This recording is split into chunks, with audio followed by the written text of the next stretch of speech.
Maraming salamat sa lahat ng sumusubaybay. Please subscribe and follow my YouTube and Facebook channel, Filipino Novel. Maraming salamat po. Kabanata 941. Si Iris ang palaging babaeng pinakamamahal niya. Matatag na niyang napagdesisyonan na piliin si Iris, kaya paano niya ito magagawang pagtaksilan para kay Cynthia? Walang saysay ang tanong ni Iris. Mabuti kung gayon sumumpa ka sa akin, seryosong sabi ni Iris. Sumumpa nagulat si Leon at naguluhan sa kakaibang kilos ni Iris. Ngunit nang makita ang seryosong mukha ni Iris nagpasya pa rin siyang gawin ito. Sige kung gayon sumusumpa ako na hanggat kailangan mo ako hindi ako tatalikod sa iyo. Mabuti napakahusay niyan, sapat na ang sinabi mo at labis akong natutuwa, nakangiting masaya si Iris. Iris, ano ba talaga ang nasa isip mo? Lubos na naguluhan si Leon. Maging si Ariel na nasa tabi nila ay hindi rin maintindihan ang ibig sabihin ni Iris. Kinagat ni Iris ang kanyang labi na tila gumagawa ng desisyon. Sinabi niya, Leon, binibigyan kita ng pagkakataon ngayon din. Hanapin mo si Cynthia at kausapin mo siya. Ano, gusto mong hanapin ko si Cynthia? Nagulat si Leon at hindi makapaniwala sa kanyang narinig. Hindi ka nagkakamali, Leon. Ako ang dahilan kung bakit umabot sa ganito ang ugnayan ninyo ni Cynthia. Umaasa ako na maayos mo siyang pakitunguhan. Subukan mo siyang aliwin at humingi ka ng tawad sa kanya para sa akin. Napakaraming ibinigay si Cynthia sa iyo. Kahit hindi kayo maging magkasintahan, dapat ay nanatili kayong mabubuting magkaibigan. Sa pinakamababa ay ayaw kong maging magkaaway kayo dahil sa akin, sinabi ni Iris matapos mag-atubili. Ngunit, lubos na nagulat si Leon. Tiyak na nais niyang maging mabuting kaibigan kay Cynthia, ngunit ayaw naman ni Cynthia. Dapat alam din iyon ni Iris. Gayunpaman kahit alam iyon ni Iris, inuutos pa rin niya na pakitunguhan ng maayos si Cynthia. Hindi niya maintindihan ang nais iparating ni Iris. Wala nang ngunit, Leon, hindi mo ba napapansin? Nagsisimula ng maging kaaway si Cynthia, seryosong sabi ni Iris. Oo, tila nga ganoon nga. Nalungkot si Leon. Noong nasa Botica ng Zerby sila noong nakaraang araw, tila nais patayin ni Cynthia si Iris at sinubukan niya itong gawin. Noong panahong iyon napansin niyang tila nawawala na sa katinoan si Cynthia. Nauunawaan ko ang nararamdaman ni Cynthia. Napakalalim ng kanyang pagmamahal sa iyo at nagiging anino na ito sa kanyang puso. Bago siya tuluyang mawala sa katinoan, umaasa akong maalis mo ang puot sa kanyang puso. Kung hindi ay maaaring siya rin ang mamatay dahil sa iyo, tulad ko, buntong hiningang sabi ni Iris. Ano, hindi ko maaaring hayaang mangyari iyon, nagulat si Leon. Nagbago ang kanyang mukha at hindi na siya makapanatili sa katinoan. Alam niyang tama si Iris. Kung tuluyang mawala sa sarili si Cynthia, magiging mapaminsala ang kahihinatnan nito. Pagkatapos ay dalawang bagay lamang ang maaaring mangyari. Alinman sa papatayin ni Cynthia, siya o si Iris, o siya ang papatay kay Cynthia. Ang dalawang kahihinatnan na iyon ay tiyak na magiging trahedya. Hindi niya matatanggap iyon. Leon, hanapin mo siya ngayon din. Tandaan ang ipinangako mo sa akin. Hindi mo siya maaaring iwanan. Bukod doon, nasa iyong mga kamay na ang pagbawi sa kanyang loob, sabi ni Iris nang may pag-aalinlangan sa kanyang puso. Gayunpaman, upang maiwasan ang anumang trahedya at upang bumawi kay Cynthia, ito lamang ang tanging bagay na magagawa niya. Iris, ibig mo bang sabihin? Tiningnan ni Leon si Iris nang hindi makapaniwala. Kahit na malabo ang kanyang mga salita, higit o mas kaunti ay naiintindihan niya ang ibig sabihin nito. Sinusubukan siyang bigyan ng kaunting kalayaan. Ang ganung uri ng kalayaan ay tila kahon ni Pandora. Bigla niyang naramdaman ang bigat sa kanyang puso. Hindi na siya makapanatili sa katinoan. Tiningnan ang emosyonal na mukha ni Iris, at hindi niya mapigilan ang sarili na tumingin ng masama kay Leon. Oo, tama. Hanapin mo si Cynthia ngayon din. Namula ang mukha ni Leon at mabilis na umalis sa lugar na tila natatakot na magbago ang kanyang isip. Sa katotohanan, hindi niya alam kung ang ibig sabihin ni Cynthia ay katulad ng sa kanyang iniisip, ngunit alam niya ng lubos ang isang bagay. Napakaraming utang niya kay Cynthia at hindi niya maaaring hayaang mawala ito sa sarili. Kung kaya niyang gawin, nais niyang gawin ang lahat upang alisin ang puot ni Cynthia sa kanya. Tungkol naman sa kung ano ang nakatakdang mangyari sa hinaharap ay nakasalalay na iyon sa tadhana. Nang makita ni Ariel na umalis si Leon, labis siyang nagulat. Iris, nababaliw ka na ba? Hindi ba't pinapayagan mo lamang si Leon na magpalipas ng oras sa iba't ibang babae? Tanong ni Ariel nang may pagkagulat. Hindi niya kailanman inakala na papayagan ni Iris si Leon na hanapin si Cynthia upang ayusin ang kanilang ugnayan. Tunay na hindi ka panipaniwala. Hindi yun ang ibig kong sabihin, ayaw ko lamang makita si Cynthia na pumunta sa landas na walang pagbabalik.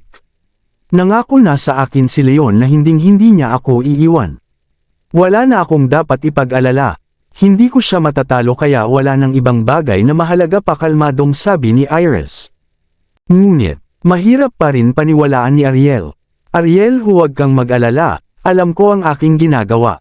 Sa halip na patuloy na mag-away kami at patuloy niyang inaatake si Leon araw-araw, mas mabuti pang hayaan ko siyang ayusin ang ugnayan nila ni Leon. Kapag napansin niya na ako ang minamahal ni Leon sa hinaharap, maaaring magpasya na siya na sukuan na siya. Pagkatapos nun, lahat ng mga problemang ito ay malulutas na, sabi ni Iris nang walang pag-aalinlangan. Madali para sa iyo na sabihin yan, ngunit paano kung ayaw niyang umatras? Sagot ni Ariel. Hindi ko alam. Posibilidad lamang naman ito. Maaaring hindi mangyari kaya bakit pa ako mag-aalala? Nakangiting kalmado si Iris nang hindi direktang sumasagot.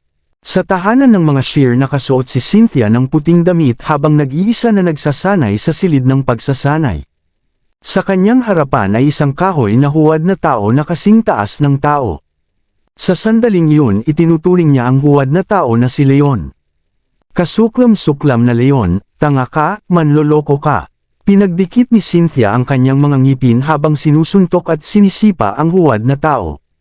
Matapos ilabas ang kanyang galit na mula ang mga mata ni Cynthia, dalawang guhit ng luha ang damaloy sa kanyang mga mata. Kahit na pinawalang bisa ni Leon ang kanilang pagpapakasal at lubos silang pinahiya at ng mga shear na naging dahilan upang maging katatawanan sila ng lahat, wala siyang pakialam. Ang tanging bagay na mahalaga sa kanya ay ang pag-asang babalik si Leon sa kanyang piling. Gayunpaman, alam niyang hindi yun posible maliban na lamang kung may milagrong mangyari. Cynthia, nagkamali ako sa iyo. Sa sandaling iyon, narinig ang isang mapait na tawa. Tila bumaba si Leon mula sa langit nang lumitaw siya sa kanyang harapan. Leon, ikaw nga ito, nagulat si Cynthia at hindi makapaniwala sa kanyang mga mata. Hindi niya kailanman inaasahan na biglang lilito si Leon sa sandaling iniisip niya ito. Malinaw kung gaano siya natutuwa. Sa maikling sandali, halos tumakbo na siya patungo sa mga bisig ni Leon. Ngunit nang maalala niya si Iris, tila binuhusan siya ng malamig na tubig. Ang lahat ng kagalakan at pananabik ay tuluyang naglaho. Bakit ka nandito? Malamig ang mukha ni Cynthia habang pinipigilan ang pagnanais na yakapin si Leon. Ipinapunta ako ni Iris dito. Nakangiting nahihiya si Leon. Iris, nagulat si Cynthia. Pagkatapos ay tila may naintindihan siya at nagalit. Ano, ipinapunta ka ba ni Iris dito upang manlibak? Ipinapakita ba niya na natalo ako sa kanya? Huwag kang magkamali. Pakiramdam ni Iris ay may malaking utang siya sa iyo kaya ipinapunta niya ako dito upang humingi ng tawad. Inutusan niya akong ayusin ang ating ugnayan, tapat na sabi ni Leon. Sa sandaling yun, tila sumabog ang isipan ni Cynthia sa gulat. Ano ang sinabi mo? Pinapayagan ka ni Iris na ayusin ang ating ugnayan. Paano yun posible?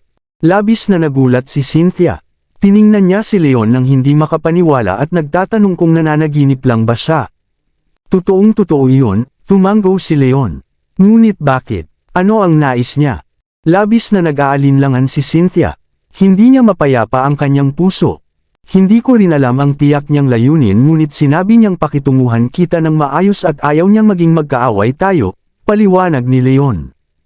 Maaaring nais niyang tumigil ang tibok ng puso ni Cynthia habang unti-unti niyang nauunawaan ang layunin ni Iris. Alam niyang hindi basta-basta ibibigay ni Iris si Leon, kaya dalawang posibilidad lamang ang maaaring mangyari. Alinman sa binibigyan siya ni Iris ng patas na pagkakataong ipaglaban si Leon o tinatanggap na si Iris at nais niyang maayos ang ugnayan ni Leon at Cynthia.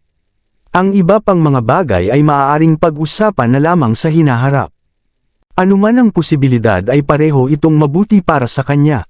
Sa pinakamababa ay muling nabuhay ang kanyang pag-asa na makasama si Leon. Mabuti, napakahusay niyan. Nanginginig si Cynthia sa emosyon. Namula ang kanyang mga mata at nagsimulang damaloy ang mga luha ng kagalakan. Sobra na niyang minamahal si Leon. Hindi niya ito kayang bitawan. Anuman ang nais ni Iris, wala nang iba pang mahalaga kundi ang makasama muli niya si Leon. Cynthia, patawad. Sinira ko ang iyong puso. Nais kong humingi ng tawad sa iyo. Maaari mo ba akong patawarin?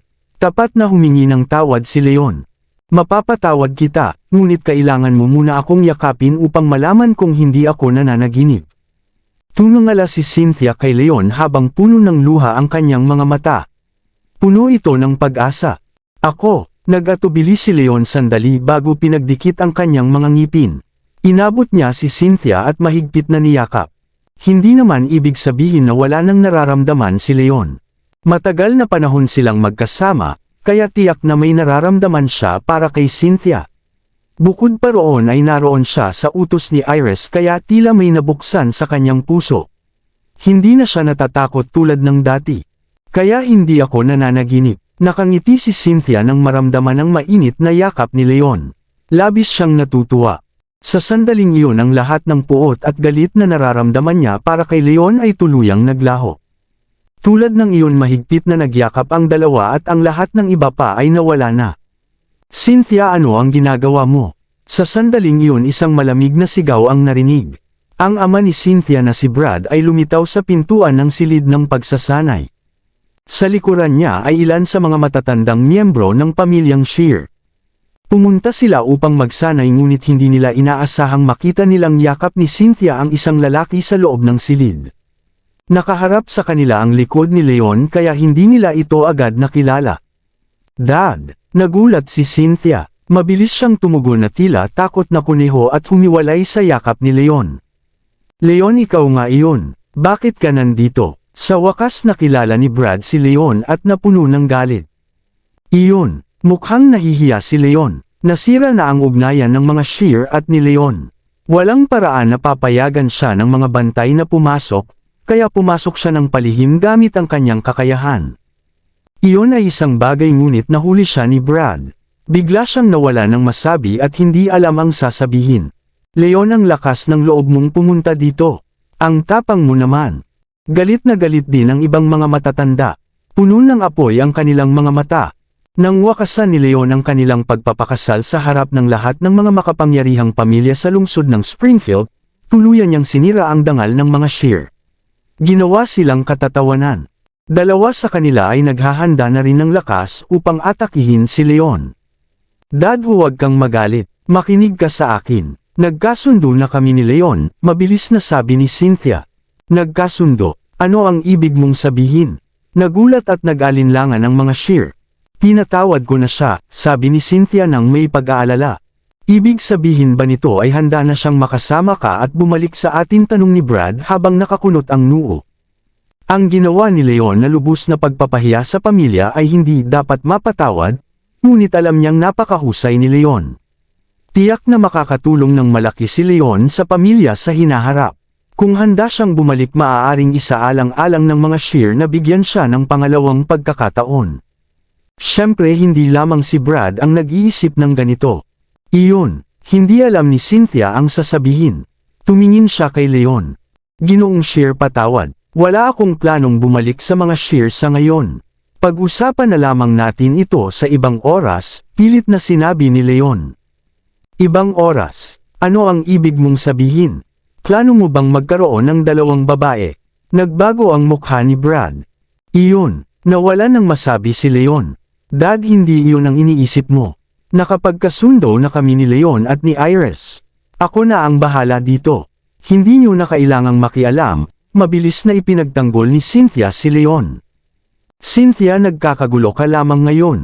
Hindi ko alam kung anong kasunduan ang mayroon kayo, ngunit kailangan ko ng malinaw na sagot ngayon din. Galit na galit si Brad. Tiningnan niya si Leon at malamig na sinabi, Leon, bibigyan kita ng huling pagkakataon. Alinman sa piliin mo si Iris o piliin mo si Cynthia. Nasa iyo na ang desisyon. Kabanata 945. Ako, Ginoong Shear, patawad po, hindi ako makapagdesisyon ngayon. Pakibigyan po muna ninyo ako ng panahon, sabi ni Leon nang may pag-aalinlangan. Ang babaeng pinakamamahal niya ay si Iris, at tiyak na si Iris ang kanyang pipiliin. Gayunpaman napakahirap alisin ang galit sa puso ni Cynthia. Hindi niya maaaring gawin ang pagpili sa harap ni Cynthia at saktan itong muli. Sa huli ang kanyang iniisip ay katulad ng kay Iris. Kapag mas malinaw na ang isip ni Cynthia, maaaring siya na mismo ang magpasyang umalis. Kung hindi man ay pag-usapan na lamang nila ito sa tamang panahon. Dahil pinayagan na ito ni Iris, wala na siyang dapat ipag-alala. Mabuti, iyan ang pinili mo. Kung nais mong mamatay ay tatuparin ko ang iyong kahilingan. Galit na galit si Brad at nakangiti pa dahil sa galit. Inipon niya ang lahat ng kanyang lakas at naghandang atakihin si Leon. Dad, huwag. Nagulat si Cynthia. Mabilis siyang tumayo sa harap ni Leon upang protektahan ito. Cynthia, lumayo ka. Kailangan ko siyang turuan ng leksyon ngayon. Galit na sabi ni Brad. Hindi ko siya papayagang saktan. Pinagdikit ni Cynthia ang kanyang mga ngipin at matatag na sinabi. Ikaw, galit na galit si Brad. Sinuntok niya ang hangin at lumikha ng pagsabog malapit sa paanan ni Leon. Leon, umalis ka na dito. Kapag nakita pa kita ay hindi na ako magpapatawad. Sigaw ni Brad nang may galit. Dad, nais pa sanang magsalita si Cynthia ngunit bigla siyang hinawakan ni Leon ang kanyang braso. Cynthia, ayos lang ito. Kailangan ko nang umalis sa ngayon, sabi ni Leon habang umiiling. Masyadong galit si Brad sa sandaling iyon. Wala nang saysay ang anumang sasabihin pa ni Cynthia. Kailangan nilang lapitan ito ng may mahabang plano. Sige kung gayon. Tumango si Cynthia habang hindi ninais na pinapanood siyang umalis. Sa elegante masigasig na gumagawa ng gawain si Iris sa kanyang mesa nang bumalik si Leon. Leon, nakabalik ka na. Kumusta ang usapan ninyo ni Cynthia? Nang makita si Leon na bumalik, itinabi ni Iris ang kanyang gawain at tiningnan siya ng may pag-aalala. Sa totoo lang, pinalayas ako. Nakangiting nahihiya si Leon. Pinalayas? Bakit? Hindi ba nais ni Cynthia na ayusin ang inyong ugnayan? Nagulat si Iris at agad na nag-alala. Hindi niya inaasahang tatanggi si Cynthia sa malaking pagbabagong inialay niya rito. Higit pa ito sa kanyang inaasahan. Hindi, pumayag si Cynthia ngunit pinalayas ako ng mga Shear. Maikling ipinaliwanag ni Leon ang lahat. Mabuti naman. Akala ko tumanggi si Cynthia. Nagulat ako dahil doon, hinaplos ni Iris ang kanyang dibdib at gumaan ang kanyang pakiramdam. Sa sandaling iyon biglang tumunog ang telepono ni Leon. Sinagot niya ito at tawag ito mula kay Jensen. Nakapagkasundo na si Leon at Cynthia kaya malinaw na tumatawag si Jensen tungkol sa kontrata ng elegante sa Wheat Group. Ginoong Wolf, katatanggap ko lamang ng tawag mula kay Binibining Shear. Nabalitaan kong naayos na ang inyong ugnayan kay Binibining Shear. Binabati kita, sabi ni Jensen habang tumatawa. Ginoong Wick, napakabait ninyo. Dapat ay ako ang magpapasalamat sa inyo. Kung hindi ninyo tinulungan si Cynthia laban sa akin, hindi ko man lang iisipin ang ganitong solusyon. Nagsalita si Leon ng may bahid ng pagkadismaya. Sa katotohanan, ang isa sa mga dahilan kung bakit handa siyang ayusin ang ugnayan nila ni Cynthia ay dahil pinayagan siya ni Iris.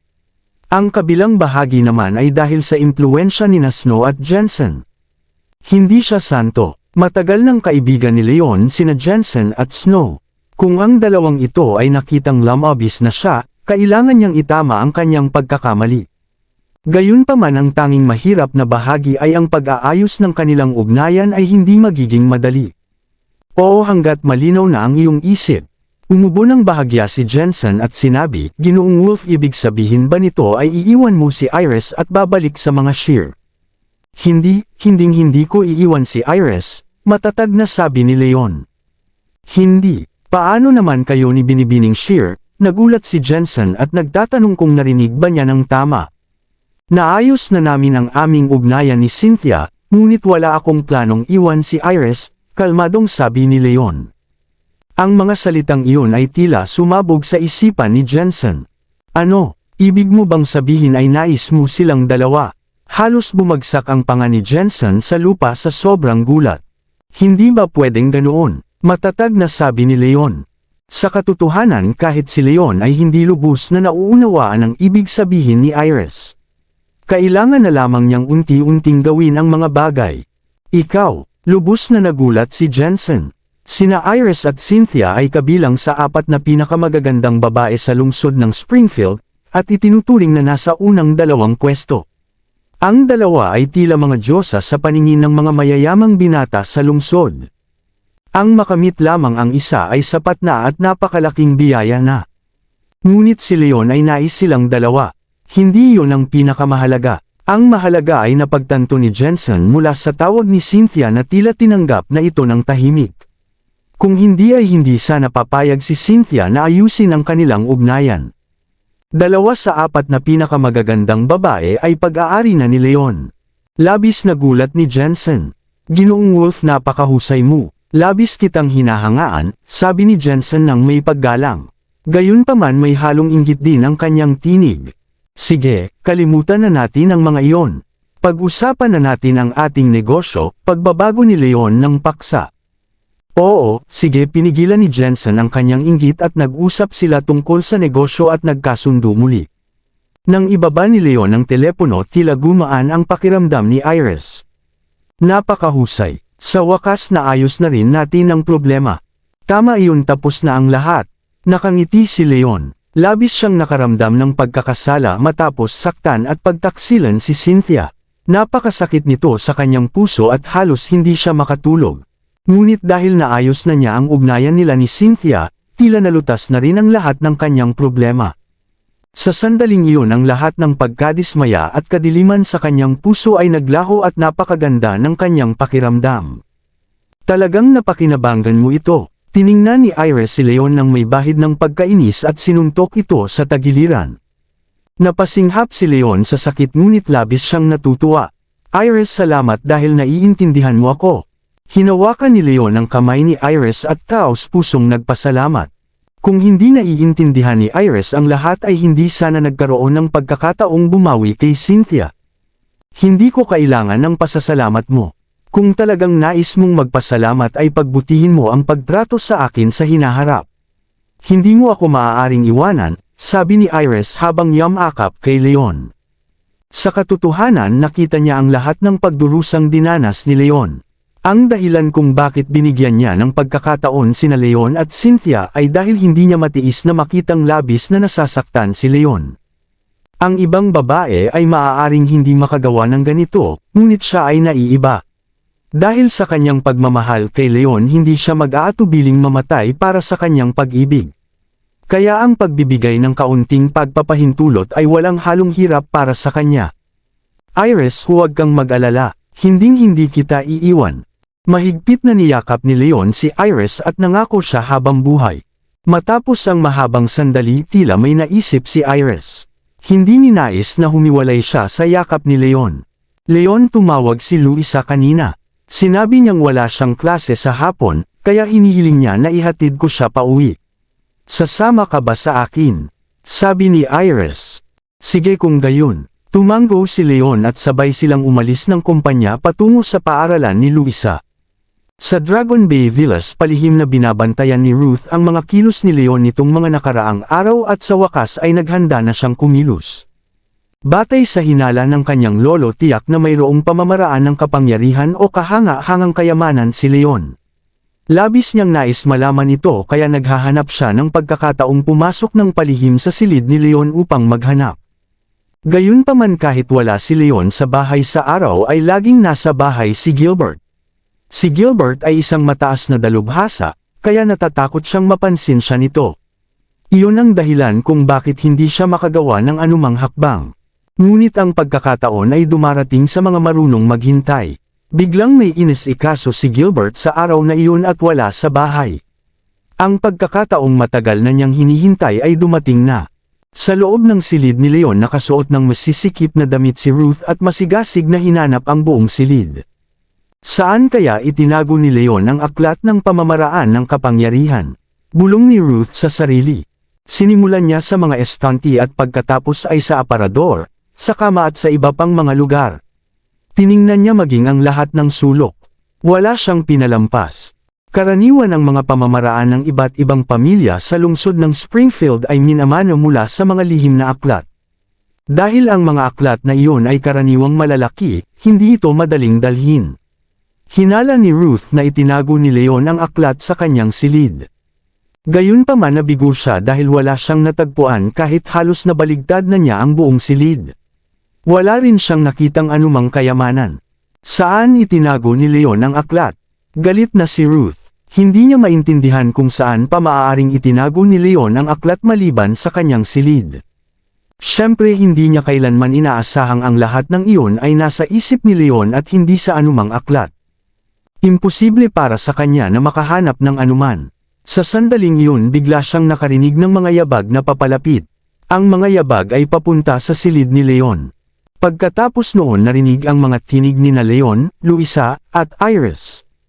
Leon, bakit hindi tayo pumasok sa iyong silid upang simulan ang pagsasanay? Tila nagmamadali si Luisa. Bakit ka nagmamadali? Hapon pa lamang. May panahon pa hanggang gabi. Maaari tayong magsanay pagkatapos ng hapunan, sabi ni Leon. Hindi pakiramdam ko ay malapit na akong umunlad. Kailangan kong magsanay ng mabilis upang lumakas. Mabilis na sabi ni Luisa. Sige kung gayon. Pakiramdam ko rin ay malapit na akong lumakas. Simulan na natin ang pagsasanay ngayon. Sabi ni Leon matapos mag-isip. Nang makita niya kung gaano kalakas sina Iris at Luisa noong nakaraang mga araw, napansin niyang isang hakbang na lamang ang layo ni Luisa mula sa rurok ng antas ng natamo. Samantala siya naman ay malapit nang makarating sa simulan ng antas ng pinakamataas na dalubhasa. Matapos ang 2 araw na pagsasanay, pareho na silang nasa hangganan ng pag-unlad. Kung walang hadlang malamang ay makakamit nila ito sa araw na iyon. Sa loob ng silid ni Leon nagulat si Ruth. Ano ang nangyayari? Hindi pa oras ng pag-uwi. Bakit bigla silang nakauwi? Matapos ang ilang araw na pagmamanman, alam na ni Ruth ang kanilang schedule. Hindi niya inaasahang makauuwi silang 3 ng maaga. Siyempre hindi niya alam na walang klase si Luisa sa hapon. Matapos sunduin ni na Leon at Iris si Luisa sa paaralan nagpasya silang umuwi. Nang marinig ang papalapit na mga yabag nag-alala si Ruth. Hindi niya alam ang gagawin. Nais niyang tumakas ngunit nasa unang palapag ang silid ni Leon. May mga alarma sa labas, kaya hindi siya makakatakas sa bintana. Magiging kapahamakan kung mahuhuli siya ni Leon. Siya ang minamahal na anak ng mga Collins at isa sa 4 na pinakamagagandang babae. Ngunit palihim siyang gumagalaw na tila magnanakaw sa sandaling iyon. Kung mahuhuli siya ay tapos na ang lahat. Paano pa niya maibabalik ang kanyang dangal? Higit pa roon lumipat siya upang lumapit kay Leon at alamin ang paraan upang makuha ang kanyang pamamaraan ng kapangyarihan. Gayunpaman kung malalaman ni Leon na may iba siyang layunin, tiyak na palalayasin siya nito. Hindi lamang ito makakaapekto sa plano ng kanyang lolo kundi masisira rin ang kasunduan ng 2 panig. Hindi niya maipapaliwanag ito sa kanyang lolo. Biglang binuksan ang pinto. Nag-alala si Ruth at wala nang inisip pa. Gamulong siya sa sahig at agad na nagtago sa ilalim ng kama. Kasabay noon bumukas ang pinto. Pumasok sina Leon, Iris at Luisa. Dahil maingat si Ruth kanina ang silid ay tila walang nabago. Hindi napansin ni Leon ang anumang kakaiba. Salamat sa Diyos naging maingat siya kaya walang nakapansin. Nagtago si Ruth sa ilalim ng kama at mabilis ang tibok ng kanyang puso. Hindi siya makahinga ng malalim. Siya ay mula sa marangyang pamilya, kaya ito ang unang pagkakataong nasa ilalim siya ng kama ng isang lalaki. Labis na nakakahiya at hindi komportable ang kanyang nararamdaman. Leon, simulan na natin ang pagsasanay. Tingnan natin kung sino ang unang uunlad. Sabi ni Luisa ng may pananibik. Sige, sang-ayon ako dyan, nakangiting sabi ni Leon. Inilabas niya ang 3 pinakamataas na tableta ng pagpapalakas ng lakas at binigyan sina Luisa at Iris ng tig-1 bago kumuha rin siya ng isa. Ang mga tableta ng pagpapalakas ng lakas ay nakatutulong upang palakasin ang isang nag-aaral ng sining ng pakikipaglaban, at makatulong na makarating sa mas mataas na antas. Ang bisa ng pinakamataas na tableta ng pagpapalakas ng lakas ay higit pa sa mas mababang antas nito, at dahil hindi pa gaanong malalakas sina Luisa at Leon tiyak na makatutulong ito sa kanilang pag-unlad. Gayunpaman mahirap sabihin kung sino ang unang makakagawa nito. Ano? Malapit na namang umunlad si Leon. Tao pa ba siya? Lubos na nagulat si Ruth nang marinig ito. Matapos ang mga pangyayari sa pamilyang Young, nalaman ng lahat na si Leon ay nasa rurok na ng antas ng pinakamataas na dalubhasa. Kung lalo pang lalakas si Leon, maaari siyang makarating sa antas ng kalahating Panginoon o kaya naman ay direkta sa antas ng Panginoon. Sa edad ni Leon ang makarating sa ganitong antas maging sa antas ng kalahating Panginoon o antas ng Panginoon ay lubos na nakakagulat. Malinaw kung gaano nagulat si Ruth. Sa kabilang banda nakaupo na sina Leon, Luisa, at Iris at pumikit upang simulan ang pagsasanay. Matapos inumin ng mga tableta ang mga ito ay naging lakas at dumiretso sa sentro ng lakas. Ginamit nina Leon at Luisa ang lakas na ito upang palakasin ang kanilang sarili. Si Luisa ay nasa mataas na antas ng natamo pa lamang, kaya maaaring mas madali para sa kanya ang umunlad kaysa kay Leon. Sa tulong ng pinakamataas na tableta ng pagpapalakas ng lakas, ang lakas sa paligid niya ay nagsimulang tumaas na nagpapakita ng pag-unlad. Gayunpaman hindi rin napag-iiwanan si Leon. Habang sinisipsip niya ang lakas mula sa tableta patuloy niyang sinubukang lagpasan ang hangganan. Paulit-ulit siyang nabigo ngunit hindi siya sumuko. Mataas na antas ng natamo. Rurok ng antas ng natamo. Paano iyon posible? Sa ilalim ng kama nagulat si Ruth nang maramdaman ang lakas na nagmumula kina Luisa at Leon. Ang kay Luisa ay maaaring tanggapin. Sa edad ni Luisa ang pagiging nasa mataas na antas ng natamo ay karaniwan. Ngunit iba si Leon. Alam niyang si Leon ay nasa rurok na ng antas ng dalubhasa, at itinuturing na pinakamalakas sa mga kabataan sa lungsod ng Springfield. Tinatawag siyang bihirang henyo na dumarating lamang sa loob ng 1,000 taon. Higit pa roon nakalaban niya si Leon noong nakaraang pagtitipon ng Synth-Ion Group. Siya ay pinakamataas na dalubhasa, ngunit hindi niya kayang labanan kahit isang atake lamang ni Leon, at nasaktan pa siya nito. Naranasan niya ito ng personal kaya tiyak na totoo ito. Gayunpaman ang tunay na lakas ni Leon ay tila nasa rurok pa lamang ng antas ng dalubhasa. Hindi pa siya nasa antas ng pinakamataas lalo na sa antas ng kalahating Panginoon o antas ng Panginoon. Ano ba ang nangyayari? Lubos na naguluhan si Ruth. Boom! Sa sandaling iyon sa wakas nalampasan na ni Leon ang hadlang matapos ang mahabang pagsisikap. Ang lakas sa paligid ng kanyang katawan ay nagsimulang tumaas, at ang kanyang sining ng pakikipaglaban ay nakarating sa simulan ng antas ng pinakamataas. Nang maramdaman ang pagtaas ng lakas at pagbabago ni Leon, dumilat si Iris at pansamantalang tumigil sa pagsasanay. Napakahusay. Leon, binabati kita, nagtagumpay ka. Masayang sabi ni Iris. Tama iyon, hindi nasayang ang aking pagsisikap. Sa wakas nakapag-unlad din ako. Nakangiting sabi ni Leon. Nanatili siyang kalmado at hindi kasing saya ni Iris. Pagkatapos ng lahat ang kanyang sining ng pakikipaglaban ay mahina pa rin. Kahit na umunlad siya, wala pa rin itong dahilan upang labis na magalak. Kabanata 950. Mas kahanga-hanga kung makapag-unlad siya sa kanyang sining ng karunungan. Sa sandaling iyon siya ay nasa simula pa lamang ng antas ng pundasyon na katumbas ng lakas ng isang gitnang pinakamataas na dalubhasa. Hanggat makakarating siya sa gitnang antas ng pundasyon makakaya niyang makarating pansamantala sa antas ng isang gitnang mandirigma ng antas ng Panginoon sa tulong ng tableta ng dragon. Sa lungsod ng Springfield ang isang gitnang antas ng pinakamataas ay kabilang na sa pinakamalalakas sa buong lungsod. Halos wala na siyang kalaban. Pagkatapos maging ang hilagang hari o ang pamilyang Fields ay wala nang makapagtataboy sa kanya, gamit ang kanilang sining ng pakikipaglaban. Ang pag-iisip pa lamang ay nagbibigay sa kanya ng kagalakan. Gayunpaman sa hindi maipaliwanag na dahilan wala siyang nakitang palatandaan ng pag-unlad, kahit matagal na siyang nasa antas ng pundasyon kahit hindi naman siya malayo sa gitnang antas ng pundasyon. Ang kanyang pakiramdam ay nagsasabi na kulang pa siya ng kaunting pagkaunawa, ngunit hindi niya alam kung ano ang kailangan niyang maunawaan. Maaaring ito ay isang pagkakataon o maaaring bagay na kailangang pagtipunan sa paglipas ng panahon. Sa huli hindi niya ito mapipilit kahit na nais niya. Kakaiba, bakit hindi pa nakapag-unlad si Luisa? Matapos makapag-isip si Leon napansin niyang may hindi tama. Mabilis niyang tiningnan si Luisa. Kanina pa nagpakita ng palatandaan ng pag-unlad si Luisa. Dapat ay mas mabilis pa siya kaysa kay Leon. Ngunit hindi nagtagumpay si Luisa. Sa halip na mutla ang kanyang mukha at may malamig na pawis sa kanyang noo. May bakas ng sakit sa kanyang mukha habang nanginginig ang kanyang katawan. Leon, ano ang nangyari kay Luisa? Nagulat si Iris. Napansin din niya na may hindi tama kay Luisa. Inabot niya ang kamay upang tulungan si Luisa. Huwag mo siyang hawakan. Maaaring nawalan siya ng kontrol sa kanyang lakas. Sigaw ni Leon sa pagkabahala. Ano? Kung gayon, ano ang gagawin natin? Nag-alala si Iris. Iris, huwag kang mag-alala, tutulungan ko siya ngayon din. Nanatiling kalmado si Leon habang ipinapasa ang kanyang panloob na lakas sa kanyang mga daliri.